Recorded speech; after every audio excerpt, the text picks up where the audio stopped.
قول لي يعني انت طبعا في المعسكر بتاع المنتخب في الامارات كان عينك اكتر على اكرامي، لكن انا عايز برضو رأيك في الحراس الثلاثة وفي الثلاث ماتشات. هل الثلاث ماتشات طبعا مختلفين في القوة، انا معاك، لكن في ملاحظات عامة.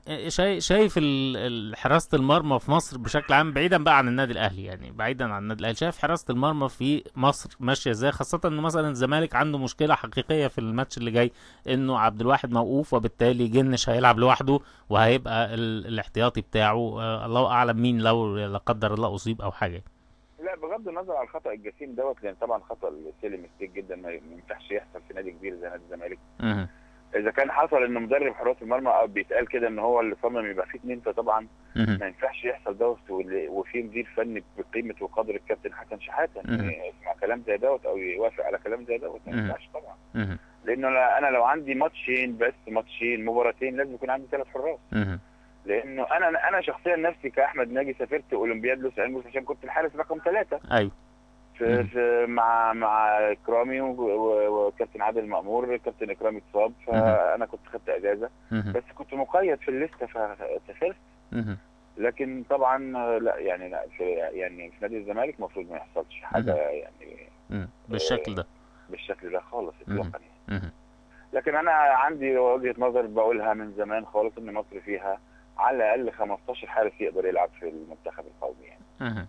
وعلى مستويات كويسه بمعطيات الزمن اللي احنا فيه دوت. لان طبعا حراسه المرمى لم يتغير فيها التقييم الفني في مصر.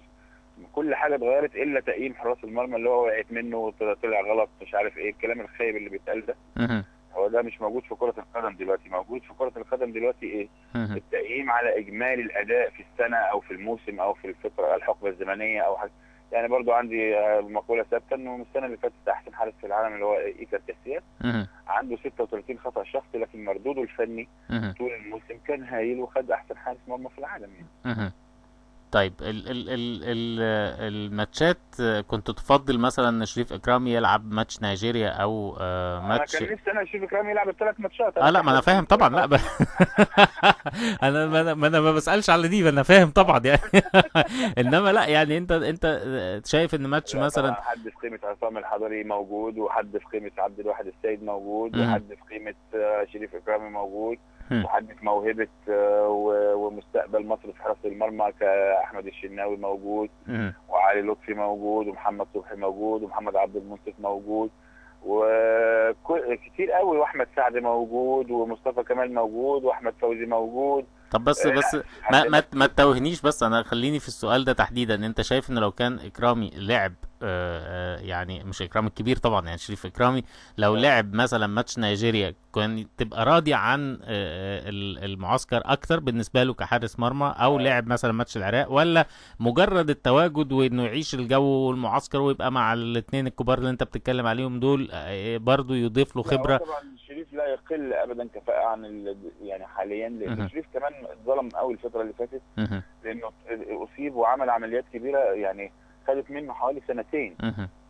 فطبعا ان هو يرجع ويبقى يعني في دايره اختيار المنتخب، فده مهم. طبعا في حد ذاته انجاز. مهم. والقتال على المرحله القادمه بقى ان هو يثبت انه عنده احقيه في اللعب او لا يعني. لكن طبعا تواجده في المعسكر المره دي واقتناع المدربين وكابتن زكي وبرادلي وكابتن زياد مهم. والجهاز كله ان هو يعني المفروض يبقى موجود، وهو اتواجد عشان المباريات الاخيره بتاعته. مهم.